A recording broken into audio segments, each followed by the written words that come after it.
Pozrite sa, sem tu mám takýto graf jeden. V roku 1980 tvorila Európska únia štvrtinu celosvetovej ekonomiky. Tu 25%, a viac ako 25%. A za 45 rokov klesáme. Dnes je to už nie štvrtina, dnes je to 1/8, čo skoro to bude menej ako 1/10.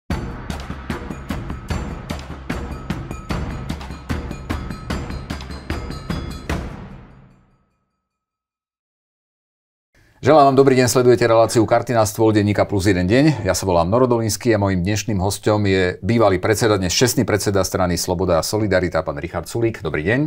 Dobrý deň, prajem, ďakujem pekne za pozvanie. Ďakujem pekne, že ste prišli. Vy ste aj kandidátom alebo lídrom kandidátku do eurovolieb, ktoré budú už túto sobotu. Ano. Zatiaľ ten jeden mandát vám tie prieskumy pripisujú. Spokojnosť, alebo ste čakali trošku viacej od toho? Tak vždy, keď sa ma toto pýtali, som povedal, že no tak jeden mandát beriem ako taký základný cieľ, keď budú dva, poteší nás. To uvidíme, ako tie voľby dopadnú, kto tu bude koho ešte na poslednú chvíľu mobilizovať. Uvidíme, čo sa stane počas moratória, lebo keď Robert Fico z postele domácej ofačovaný natočí nejaké burcujúce video a bude takýmto spôsobom mobilizovať voličov Smeru, tak oni samozrejme výrazne zvýšia kvórum, to bude mať vplyv na výsledky všetkých ostatných. Musíme sa už nechať prekvapiť. Dnes je posledný deň kampane. Tak už nejak toto... Áno, my to nakrúcame tesne pred moratórium. Skutočne, ako vravíte, sa špekuluje aj medzi novinármi, aj vo verejnosti, či ten Robert Fico prehovorí alebo nie. Ale ja neviem, vás to nejako neovplyvní, keby prehovoril, pretože vy máte stabilnú voličskú základňu. Naši voliči, áno. Ale keď zrazu on dokáže motivovať veľmi veľa voličov Smeru, ktorí by inak voliť nešli, tak to vám predsa mení pomer síl. Áno, presne tak. No. Ale naši voliči, ja teda dúfam, že k voľbám prídu, áno. Keď už ste spomenuli Roberta Fica, ja som sa s vami od toho atentátu nestretol. Ste momentálne už len čestný predseda ste strany Sloboda a Solidarita. Agentúra SANE pre teatry uviedla, že za to môže ten podiel viny na tom atentáte má aj opozícia 60%, aby som bol korektný, mainstreamové médiá vyše 50%. Ako vy vyhodnocujete tú zodpovednosť aj strany možno Sloboda a Solidarita, ktorá spolu organizovala protesty? 61% 61 opozícia. A 50%? 51 sú mainstreamové médiá. To už je 111. No to je výborné.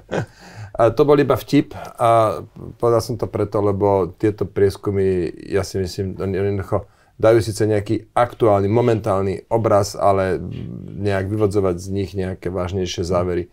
Si myslím, že nemá zmysel. Čo zmysel má, je, že za SAS môžem povedať, my sme si teda odpustili také tie invektívy a tie nenávistné prejavy typu prezidentka je americká, viete čo pán Blaha vykrikoval, alebo vám už tu všetkým drbe, hej, ale takisto aj takéto hulákanie v parlamente od niektorých opozičných politikov bez toho, aby mali udelené slovo.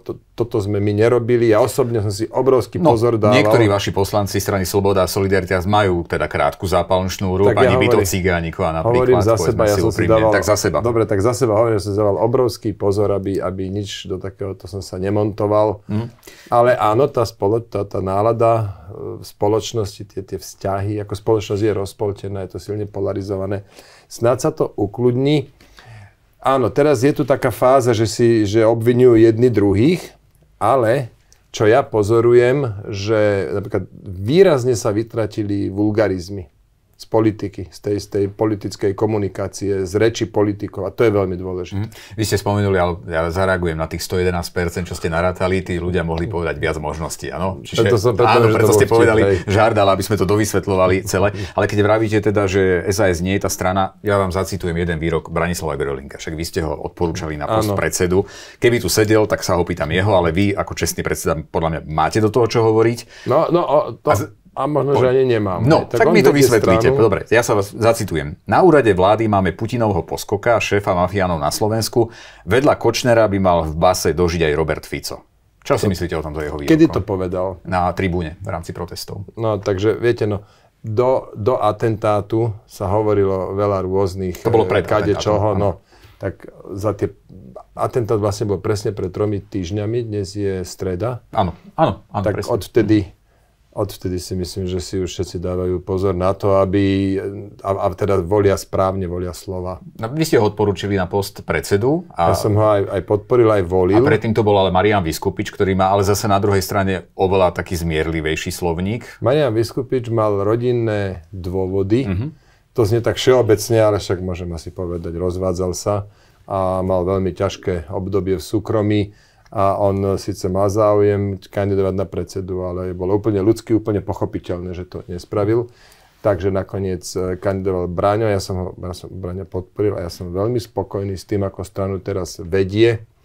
A keď si zoberiete prieskumy dvoch agentúr, Ipsos a Focus, tak v obidvoch celkom značne strana poskočila z nejakých, že 5,5 na 7%, čo ten trend je dôležitý. Uvidíme, ako sa to bude vyvíjať ďalej, ale musím povedať, Braňo Gröling dáva do toho strašne veľa energie spolu s jeho tímom, sú extrémne aktívni voči médiám, komunikujú voči verejnosti, no tak držím mu palce, aby to išlo ďalej.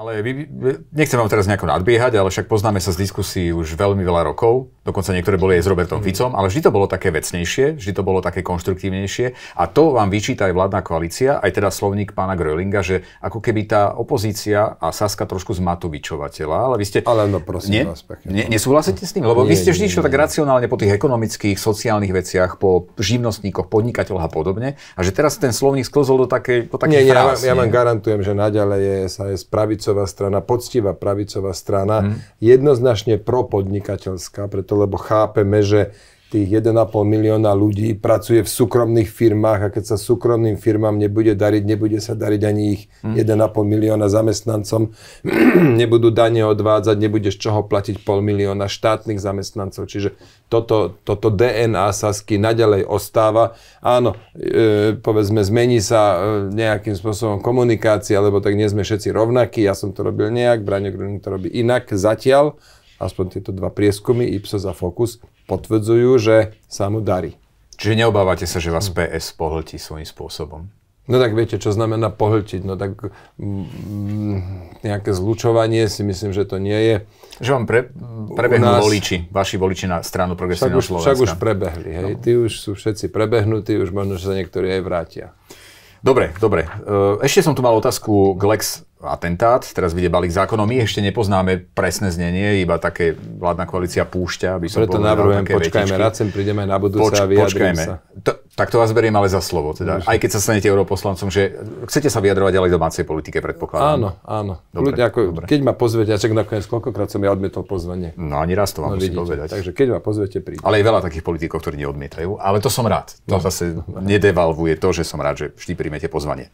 Dobre, vy ste boli europoslancom, poďme k týmto európskym témam. Vy máte program vypracovaný, videl som také videjko, kde ste teda povedali, že ostatní sa hádajú, že prečo niekto iba sú proti niečomu, ale že vy máte konkrétny program. No nie, tá kampaň, ktorá momentálne prebieha, je extrémne povrchná a plitká, preto lebo dve najväčšie strany celú svoju kampaň zúžili už iba na to, nevoľte tých druhých. Voľte nás, aby nevyhrali tí druhí. Čo je toto za kampaň? Tak ja som za 15 rokov takúto povrchnosť a plytkosť nezažil a to som za tých 15 rokov 5-krát viedol stranu do Národnej rady a 4-krát som bol zodpovedný za kampaň do eurovolieb, ale aby sa to takto zúžilo, voľte nás preto, aby nevyhrali tí druhí. Tak ale lebo Fico tu je už dlhé roky, povedzme si úprimne. No ale toto už je, teraz je to jednak obojstranne. Teraz hovoria jedni, voľte nás, aby nevyhrali druhí hovoria, voľte nás, aby nevyhrali prvý.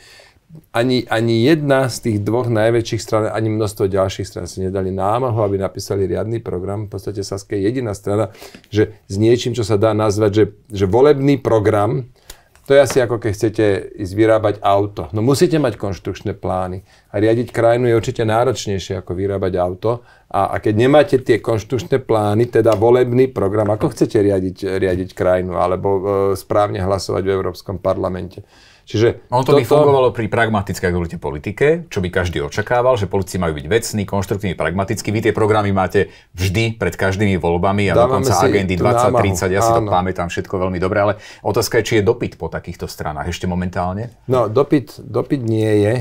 to treba jednoznačne povedať. Bohužiaľ, dopyt nie je len, však okej, s tým treba žiť. Možno, že ja som len staromodný. Ja som možno, že už teda len staromodný typek, ktorý si potrpí na takéto prežitky, ako je volebný program. Len potom sa nečudujme, že Slovensko je v takom stave, v akom je.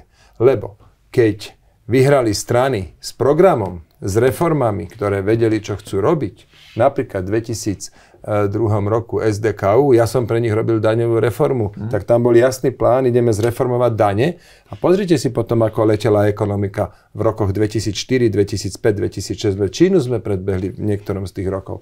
A potom sme aj významne dobiehali Európsku úniu. Tak nedá sa, že aj čakať, že budeme dobíjať Európsku úniu, aj budeme voliť podľa nejakých prázdnych fráz, že voľte nás, aby ste nevolili druhých. Úplne nasmiech. Dobre, keby sme mali zarámcovať ten program, tak keby ste ho možno dvoma vetami mali nejako povedať, že s akým cieľom teda. Vy ste v Európskej únii boli, ale v Európarlamente 2014-19, to si všetci pamätáme to obdobie. Teraz momentálne ste aj pomerne značným kritikom alebo realistom, aby ste ma zase neopravili. Ďakujem, áno. Lebo toto sa opakuje v našich rozhovoroch pravidelne. Ale že teda, že s akou myšlienkou idete do toho Európskeho parlamentu? Zarámcujme to, že čo chcete v tom Európarlamente zmeniť. Ja som eurorealista, ako hovorím. To znamená, že hovorím, členstvo v Európskej únii je kľúčovým záujmom Slovenska. No ale chceme, aby to fungovalo. Chceme, aby Európska únia lepšie fungovala. No tak nemôžeme sa iba baviť o tom, čo je super, ale bavíme sa o tom, čo nefunguje a hlavne sa bavíme o tom, ako sa to dá vylepšiť. Tento program, jeho základná myšlienka, alebo nosná myšlienka je, že musíme zvýšiť konkurencieschopnosť Európskej únie. Preto, lebo, pozrite sa, sem tu mám takýto graf jeden, v roku 1980 tvorila Európska únia štvrtinu celosvetovej ekonomiky. Tu 25% a viac ako 25%. A za 45 rokov klesáme, dnes je to už nie je štvrtina, dnes je to 1/8, čo skoro to bude menej ako 1/10. No tak evidentne nemôžeme pokračovať tak ako ďalej. Pokiaľ chceme, aby Európska únia hrala významnú rolu vo svete, tak nemôžeme pokračovať. Ja nechápam, čo je na tomto, že by niekto tomu nerozumel. No tak keď nemôžeme pokračovať, tak poďme niečo zmeniť. No a v čom je problém, že sme takto klesli? No poďme napríklad zmeniť to, že teraz dajme ekonomike, priemyslu vyšší význam ako doteraz. Napríklad Green Deal. No však to je pekné, chrániť prírodu. Kto by to nechcel? Ale keď tú prírodu budeme tak chrániť, že si zničíme priemysel, tak nepomôžeme ani životnému prostrediu, preto lebo aj tá ochrana prírody niečo stojí. Ten priemysel musí fungovať, ekonomika musí fungovať preto, aby bolo z čoho platiť. Školstvo, zdravotníctvo a obranu, kadečo a ochranu životného prostredia. No tak to máme hneď prvý krok, že si povieme, no tak či tie emisné ciele, to zníženie o 55%, zákaz spaľovacích motorov, emisné povolenky na rodinné domy, či to nepreháňame, či náhodou ľuďom nezaberieme príliš veľa majetku pod rúškom ochrany prírody, či má zmysel takto na to tlačiť, preto lebo Európska únia produkuje 8% celosvetového CO2. 8%, Čína 30%. No a Čína si nerobí starosti s nejakým Green Dealom, no tak aký toto má zmysel? Jediný zmysel je, že sa ochudobňujeme, keď zakažeme napríklad auta so spaľovacími motormi a bude dovolené kupovať už len elektroauta od roku 2035, čo vôbec nie je tak ďaleko. Ešte sa ženieme sa do závislosti od Číny, lebo tie kľúčové komodity, ktoré potrebujete na výrobu batériek, meď, nikel, litium, kovy vzácnych zemí, kobalt, týchto 5 má Čína podiel na celosvetových rezervách od 40 do 90%. Áno, hovorí sa dokonca o uhlíkovej dani, však aj pre domácnosti, už nielen pre firmy. To sú tie emisné povolenky. To sú tie emisné povolenky, ktoré momentálne zrejme pocítia aj slovenské domácnosti. A my hovoríme, poďme to prehodnotiť. Druhý významný faktor, ktorý znižuje konkurencieschopnosť aj bohatstvo Európskej únie, je ilegálna migrácia. No a to treba tiež na rovinu pomenovať tento problém a nie je tu rozprávať nejaké omačky o tom, ako to musí byť každý so všetkými. Príjeme, lebo aby sme neodbehli, pán Sulík, solidárny. Dobre, poďme. Lebo aby sme neodbehli od toho Green Dealu, aby sme to všetko naraz, aby sme prešli niektoré nuancy. Ten dokument bol koncipovaný v 2019, myslím v januári 2020 ho prijali poslanci Európskeho parlamentu. Skutočne odvtedy tu bola ekonomická kríza, inflačná kríza, covidová, napríklad, áno. To znamená, ono sa zrejme očakáva v tej Európskej únii, že príde k istému revidovaniu a prehodnoteniu tohto dokumentu. Čiže akým spôsobom, aby ste boli konkrétni, vy osobne ste za to, aby sa revidoval tento dokument? No, najprv, to nie je jeden dokument, to je celá sada dokumentov, tých legislatívnych aktov je 70 približne a 2019 a 2020 to bola doslova legislatívna smršť, kedy bolo prijatých 37 aktov. Čiže to treba sa dívať na to komplexne, nie je to jeden dokument. A teraz, keď sa pýtate na prehodnotenie, áno. Tak určite zrušiť zákaz predaja aut so spaľovacím motorom. To je súčasť Green Dealu. Hej. Odsunúť alebo výrazne zmäkčiť pravidlá na tie emisné povolenky. Nechcieť od farmárov, aby 4%, inak to je jaká absurdnosť, farmárovi poviete, OK, podnikaj, ale 4% tvojej pôdy nebudeš obrábať.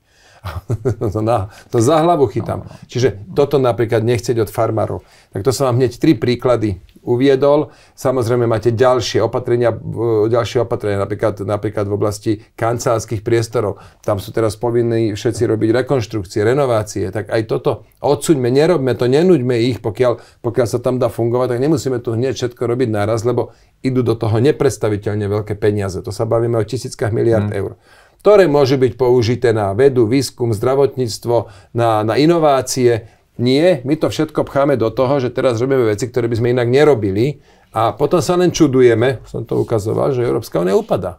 Áno, to znamená, aby ste boli konkrétni, ak hovoríte, že tie peniaze nie do toho Green Dealu, aj poľnohospodári, to ste otvorili veľmi veľkú tému. Tam je to z farmy na vidličku, tuším sa volá, Farm to Fork sa volá. Pričom ja to podporujem. Ale dodnes, však vidíme aj teraz, neviem, či v Bruseli alebo v Štrasburgu sú aj dnes tí farmári, ktorí hovoria, že teda aj samozrejme to hnojenie bez pesticídové a podobne, že im robí obrovské problémy a vedia to aj slovenskí farmári.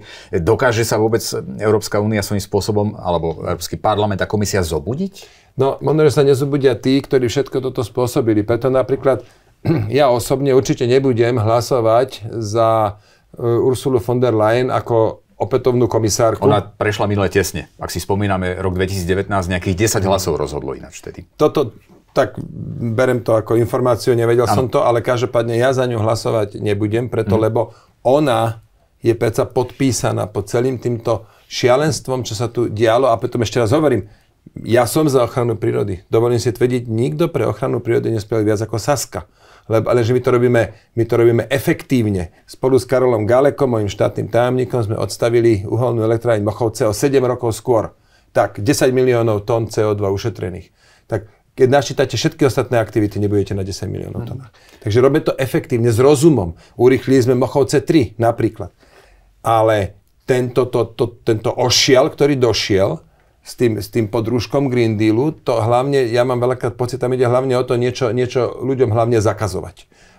Predražiť im auta, aby sme obmedzili individuálnu dopravu, ja neviem čo, lietanie im predražiť, aby nelietali toľko, doma na zadku nech sedia. Toto nie je správne a Ursula von der Leyen je potom pod týmto podpísaná. Keď som ešte ja bol europoslancom, hlasovali sme o znížení emisných kvót o 30%. To bol návrh, ktorý prišiel z Európskej komisie. Ešte tam bol Jean-Claude Juncker, bol predseda komisie v 2018 roku. 30%. V parlamente priamo na mieste prišli nejakí, ktorí skrátka vždy chcú byť lepšie ako zvyšok sveta, povedali 30 je málo, pričom na 30% bola dohodnutá Čína, Amerika, Brazília, India. Nie, 30 je málo, musí to byť 40. Tak napríklad už som za to ja nehlasoval. Ale keď sa stala Ursula von der Leyen predsedničkou, tak aj 40 už nestačilo, tak zrazu 55. Kde došlo číslo 55, ja netuším, ale mám silné podozrenie, že to bol hlavne taký, že marketingový dôvod, lebo keď to poviete po anglicky, Fit for 55, máte tam hneď 4 FK, to si ľudia ľahko zapamätajú. No tak sakra, bude to Fit for 40, alebo Fit for 45, alebo čo, ale jednoducho nesmie pod prehnanou ochranou životného prostredia kolabovať náš priemysel, alebo nesmieme ho vyháňať z Európskej únie, lebo to sa deje. No, ja som viedol aj rozhovor ešte v Teatrojke s Francom Timmermansom. On bol tiež pod tým dokumentom ako veľmi významný človek podpísaný, to si pamätáme. On veľmi presadzoval. A tu smeruje tá moja otázka, lebo niekto, možno časť verejnosti, časť politikov hovorí, že je to prehnaný aktivizmus. Bruselu, vy ste povedali prehnané marketingové ťahy nejakým spôsobom. Ja som to Fit for 55 označil, že tam bol marketing bol hlavný. Opravte ma, jasné, aby som vám nekladal slova do úst, samozrejme. Ten Green Deal je prehnaný akcionizmus preto, lebo príliš škodí. Chráňme prírodu, len keď to budeme robiť takto takto extrémne, tak škodíme priemyslu, zabijeme si priemysel. Tak asi budú dôležité voľby, aké sa frakcie vykreujú a akí poslanci sa dostanú. To je to, čo ste sa pred chvíľkou pýtali, že teda ako sa to zmení. No tí ľudia, ktorí toto spôsobili, tí to nezmenia. Preto ja nebudem hlasovať za Ursulu von der Leyen ako novú predsedničku. Ale noví ľudia to vedia zmeniť. A jediný prístup obyvateľstva do tých štruktúr priamy je Európsky parlament. A tu očakávam výraznú zmenu, alebo teda dostatočnú zmenu na to, že už také veci ako zákaz spaľovacích motorov, alebo aj povinné kvóty na migrantov a tak ďalej. Prídeme, už migrácii prídeme. Že dnes by to jednoducho neprešlo. Áno, áno. A čas toho sa bude revidovať. A možno, aby ešte taká poznámočka, aby tí diváci a čitatelia vedeli, tak Európsku komisiu kreujú jednotlivé krajiny, ale europoslanci volia predsedničku. Takže asi preto je dôležité, akí sa tam dostanú. Takto je to. Európsku komisiu tvoria krajiny tak, že každá pošle komisára. My tam máme pána Šefčoviča. To je zrovna kľúčová osoba. On má, v jeho agende je Green Deal. A zase pán Fico povedal, že opäť ho navrhnú do Európskej komisie? Áno, ale ja si myslím, Marian Šefčovič, aké teda on je nominovaný Smerom, my nie sme, že politicky tá istá krvná skupina, ale musím povedať, jednak vždy sa správal, že korektne, ale správal sa vždy dostatočne pragmaticky. A ja si myslím, že on teda, lebo to nebol tam úplne na začiatku, pritom on mal energetiku na starosti, výrazne podporoval jadro napríklad. No vidíte, to som aj zabudol skoro povedať, teraz má jadro výnimku, aj táto vláda už, aj Denisa Saková povedala, že staví práve na to jadro, však vy ste to aj privítali, že chce staviť ďalej táto vláda na jadro. K tomu dojdem, ale teda ja si myslím, že na tú komisiu, tam dávajú krajiny tých komisárov. Potom tu máte radu, tam sú priamo zastúpení premiéri, čiže tam je, koho si ľudia zvolili, tak teraz tam Robert Fico. A Európsky parlament je to, kde môžu ľudia priamo, majú dosah na to, kto tam bude hlasovať. Týchto kľúčových hlasovaní prešli prekvapivo tesne posledný rok, čiže tam tej zmene očakávam, že príde. Dobre, to jadro, ešte dopovedzme to jadro. No a to jadro nie je výnimka, ale existuje taký pojem, že taxonómia. A taxonómia vlastne hovorí, aký zdroj uznáme ako nízkoemisný. A tam napríklad bol dlhý odpor proti tomu, bol odpor, aby jadro bol nízkoemisný. Pričom uholná elektrárne produkuje 68 krát viac CO2 emisí ako jadro. Áno, z energetického hľadiska je skutočne bezemisný, respektíve nízkoemisný. No a napríklad poslanci za Progresívne Slovensko oni hlasovali proti tomu, aby jadrová elektráreň bola uznaná ako nízkoemisný zdroj. To si môžete aj pozrieť na také stránke, že EU Matrix, tam nájdete Nuclear Support Index a zistíte, že náš Eugen Jurzica najviac, bavíme sa o 24 hlasovaniach za posledných 5 rokov, Eugen Jurzica najviac podporil jadro zo Slovenska a Progresívne Slovensko a Smer najmenej. A to je, hovorím, 24 rôznych hlasovaní, nie iba jedno. No ale späť k tomuto. Čiže jadro je uznané ako nízkoemisný zdroj. To bol že kľúčový moment. Slovensko má dnes asi 70% podiel jadra na celkovej výrobe elektriny. Keď sa dokončia Mochovce 4, tak dnes sme dvojkou v Európe za Francúzmi, ale keď sa dokončia Mochovce 4, budeme jedničku. Budeme mať najviac v Európe. My spĺňame naše ciele práve kvôli jadrovým elektrárňam, ale Európska únia ako celok nemá šancu splniť ten 55% pokles CO2. Nemá, vylúčené. Dobre. Do roku 2030. Áno, a bezuhlíkové hospodárstvo 2050. A potom došli... Tam je to dokonca. No a teraz počujete, do roku 2030 o 55 a ďalších 10 rokov neskôr do roku 2040 o 90%. To ja neviem, kde tí ľudia... Ale ono sa to bude v 2025 revidovať, aj tie spaľovacie motory. 26. Alebo 26. že pravidelne sa to reviduje. To je naplánované, že tie sa budú revidovať. Závisí od aktivity europoslancov. Tam očakávam, že ten zákaz padne. A uvidíme, aká bude Európska komisia vykreovaná a aké budú snahy ďalej v rámci Európskej únie. Migranti, aby sme nezabudli tých migrantov, pretože ja si pamätám, pán Sulík, vy ste jeden z prvých politikov, ktorí dlhodobo hovorili o hotspotoch. Ja si pamätám z tých debát už od roku 2015.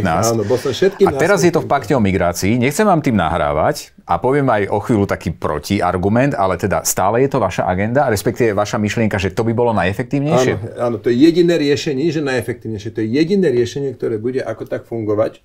To znamená, keď zachránia ich v Stredozemnom mori, zoberú späť na pobrežie Severnej Afriky, tam niekde treba zriadiť tento tzv. Hotspot. No, teraz je to v pakte o migrácii. Azylové centrum mimo Európskej únie, nikto viac nezaplatí $1000 za tiket na gumený člnok a nebude riskovať svoj život, aby sa dostal do Talianska, aby sa preplavil na gumenom člnku cez Stredozemné more, keď bude vedieť, že buď ho vylovia v mori uprostred a vrátia ho späť. Alebo aj keď sa mu podarí preplaviť k talianskému pobrežiu, tam ho naložia na loď a vrátia ho späť, odkiaľ vyrazil, tak ak toto bude, do toho hotspotu tam, na území Severnej Afriky, tak nikto už nebude platiť 1000 alebo viac dolárov za ten prevod. A to znamená, miliardový biznis pre týchto pašerákov ľudí skončí a takisto skončia aj tisícky utopených ročne v Stredozemnom mori. Áno, ale je tu jeden ten protiargument a ja ho poviem a to je Recep Tayyip Erdoğan. A je to takým svojom hotspot na tureckom území. Vieme, že do neho Európska únia alebo Európska komisia, natlačila som, také škaredé slovo mi napadlo, ale naozaj zaplatila mu peniaze, tak sa ospravedlňujem, ale tak ono pri tých sumách okolo miliardy eur a viac, zase to už je skutočne možno aj to slovo na mieste. A vieme, že Recep Tayyip Erdoğan pravidelne sa vyhráža Európskej komisii, Európskej únii a má takýhoto hotspot, že pokiaľ teda nevídeme v ústrety Turecku, tak otvorí kohútik. Viete, a nemôže sa to takto stať aj tu? Áno, môže. Treba tie hranice chrániť. Ako krajina, ktorá si nevie chrániť svoje vlastné hranice, tak si nezaslúži, aby existovala ako samostatná krajina. A to isté platí pre Schengen, ale vo väčšom. Však Európska únia, jedna z najmocnejších ekonomík sveta, dokážu strieľať satelity na mesiac, tak prosím vás pekne, aby nevedeli ochrániť šengenskú hranicu, tu treba normálne chrániť. Áno, riadne ju treba chrániť. Nie je to jednoduché, nie je to lacné, ale je to vždy výrazne lacnejšie ako tie problémy, ktoré sú spôsobené tým, že 1 milión alebo 1,5 milióna ľudí ročne prúdi ilegálnych migrantov do Európskej únie. Ale k tej mojej otázke, nemôže sa stať, že Európska komisia sa tými hotspotmi stane vydierateľná? Ako je to v prípade Turecka? Tak pozrite, Amerika, Spojené štáty americké majú po svete 50 vojenských základní. Ako to fungovalo? Prenajali si od tej danej krajiny plochu na neviem koľko, 50-100 rokov, tam si vystavali vojenskú základňu. No keď je toto Čiže možné, správa by bola zo strany Európskej komisie takýchto Európska území. komisia nech si na pobreží Líbie prenajme 10x10 kilometrov a nech si tam zriadi, nech si to prenajme na 50 rokov. Ja teraz vám neviem presne povedať, ako to má fungovať, ale to mi nehovorte, že toto je nemožné. Každopádne 9 rokov, odkedy vlastne prepukla migračná kríza v 2015, keď pani Merkelová, teda ešte aj nemecká kancelárka, povedala Wir schaffen das vo voľnom preklade, nech sa páči, poďte sem, všetci ste pozvaní, ešte selfiečka si s nimi robila a prišli. Teda tomuto nasledovali toto pozvanie. Viete, vám je Nemecko blízke, viete, z ekonomického hľadiska, prečo to Nemecko robilo. Nerobilo to len kvôli tomu, že príjete medzi nás, lebo vás máme radi, ale Nemecko potrebovalo trošku naštartovať ekonomiku. No počkajte, ekonomiku naštartujete reformami. To bolo aj v Nemecku vidieť, keď prijali reformy Hartz 4, sa to volalo, ten balík reformný. U nás daňová reforma. Ekonomiku naštartujete reformami. Nie tým, že vám prúdi 100 000 alebo milióna viac ilegálnych migrantov do krajiny. Tam chýbali pracovné miesta nízko kvalifikované. Viete, že Nemci to nebudú robiť za istý obnos peňazí. Ale existuje Blue Card, existujú špeciálne programy pre programátorov z Indie a podobne. Však viete, ale ja nehovorím o tomto. Ja hovorím o ilegálnej migrácii a o tom, že drvivá väčšina tých ľudí nakoniec tam potom aj tak je na sociálnych dávkach. Tak ako ekonomiku tým naštartujete? Keď si zrátate náklady na jedno azylové konanie, to sú nejaké, neviem, 10 alebo 15 000 eur, vynásobíte to počtom, tak vám garantujem, že dohodnúť sa s Erdoganom alebo dohodnúť sa s tými, ktorí vládnu v tých krajinách na pobreží Severnej Afriky je určite lacnejšie. A nehovoriac o tom, že tisícky životov nezanikne v Stredozemnom mori. Ešte sa opýtam k tomu paktu o migrácii a azyle, ktorý bol prijatý naprieč Európskou úniou, aj keď vyvoláva odpor, aj Slovenska momentálne. Tam je hlavne tá sankcia, to verejnosť rieši, respektíve ten poplatok, sankcia nie je asi dobre slovo, poplatok za neprijatého migranta. No, sankcia si myslím je celkom trefné slovo. Áno. No, ale však je to 20 000 eur ročne, na ročnej báze by sa to malo vyhodnocovať podľa toho paktu o migrácii, ale však aj Slovenská republika hovorí o potrebe efektívnej solidarity, že vieme pomôcť, však aj premiér Robert Fico to hovoril často, že vieme pomôcť finančne, materiálne, personálne, však ale to by sa v tom skrývalo v tom poplatku, alebo sa mýlim? Ale dajme tomu najprv nejakú hlavu petu. Najprv predsa povedzme, že budeme ich vracať odkiaľ došli, z hraníc. Lebo teraz oni prídu na to pobrežie Talianska a jednoducho prúdia do krajiny. a potom sa tam rozptýlia. Francúzsko ich nepríjma, Francúzsko si zavrelo hranicu, no tak idú ďalej na sever, cez Alpy, idú do Nemecka, neviem kam. A takto sa nedá predsa s tým pracovať. Čiže áno, dohodnime sa na úrovni EÚ, Európskej únie, že schengenské hranice budú uzavreté. Frontex, to je tá agentúra na ochranu hraníc. Tá má byť posilnená z okolností. Európska agentúra na ochranu hraníc, opäť má byť posilnená, už bola vydatne posilnená pár rokov dozadu. Tak dohodneme sa, že Frontex bude efektívne chrániť hranice. To je bod číslo 1. A keď bude bod číslo 2, že Frontex nestíha chrániť pobrežie Talianska, lebo je moc dlhé a chýbajú mu 10 000 policajtov a teda 150 má prísť zo Slovenska, tak som prvý, ktorý za to dvihne ruku. Alebo teda pohraničiarov, hej. Som prvý, ktorý za to dvihne ruku. A vtedy buďme solidárni, keď to dáva hlavu a petu, ale nie je solidárny pri tom, že vyteká vám voda z vane a namiesto, aby ste odstavili kohútik, tak vy len tú vodu pobyte idete vyžmopom rozťahovať po celom byte. No aká je tam solidarita? Dobre, pán Sulík, aký zmysel má takáto solidarita? Áno, jasné, ja vám rozumiem a verím, že aj naši čitatelia a diváci. Už sme tu 30 minút, budeme končiť a je tu jedna veľká téma, to je zahraničná politika. Však to právo veta, ono sa to stále skloňuje, aj keď asi to nie je veľmi reálne, ale skutočne efektivita zahraničnej politiky aj v kontexte momentálneho sporu alebo konfliktu alebo vojny na Ukrajine. Je podľa vás Európska únia alebo Európska komisia a tie opatrenia, tie balíky finančnej pomoci, sú to efektívne vynaložené peniaze? To nechcem, aby teraz vyznelo, že nechcem bojovať proti vojne a že som nejaký tento proruský, ale skutočne tie peniaze vynakladá Európska únia do niečoho, kde nie je nejaké iné diplomatické úsilie. Tak. Bojovať proti vojne, to je oxymoron. No. Takto vám poviem, že Slovensko by si malo v prvom rade sledovať dva ciele, alebo teda jeden cieľ a jednu vec dodržiavať a síce Slovensko by malo prispieť k tomu, aby Európska únia konala jednotne. A ten cieľ, strategicky dôležitý cieľ, ktorý Slovensko by malo sledovať je, že Rusko nesmie začínať v Užhorode. Ale na druhej to je jedna vec, hej, ale zároveň platí, že Slovensko je príliš malá krajina, aby to hralo nejakú čo len v Európe, významnejšiu rolu. Treba sa pozrieť aj trochu ďalej, aj za more. Tak ja si myslím, nejakej mierovej dohode na Ukrajine nepríde bez Ameriky. No, teraz budú tam mať voľby na jeseň, ak bude zvolený Donald Trump, ten sa už vyjadril, že Amerika zastaví. Áno. Európa neutiahne túto pomoc, tam jednoducho bráni príliš veľa demokracie, lebo máte tu 27 členských krajín a ľudia si vo viacerých krajinách najbližší rok, 2, 3, keď budú už unavení z tej vojny, tak si zvolia vlády, ktoré povedia, my tú pomoc zastavíme. Čiže Európa sama Ukrajinu nedokáže vyriešiť. Dokáže to spraviť spolu s Amerikou. Tam budú voľby, tam treba počkať a tam niekde sa zrodí riešenie. Neviem aké, nikto nevie aké, ale čo viem povedať za našu krajinu, za Slovensko, spravíme všetko preto, aby Rusko nezačínalo v Užhorode. Preto, lebo tam bude potom tá budúca železná opona a toto výrazne poškodí nášmu východu. Tak ako v minulosti, keď bola železná opona medzi napríklad východným a západným Nemeckom. Povedal líder eurokandidátky do Európskeho parlamentu strany Sloboda a Solidarita, pán Richard Sulík. Ďakujem, že ste prišli takto tesne pred moratóriom. Ďakujem veľmi pekne za pozvanie. Milí voliči SAS, prosím vás, v sobotu poďte k voľbám. Aj tí, čo zvažujete voliť SAS.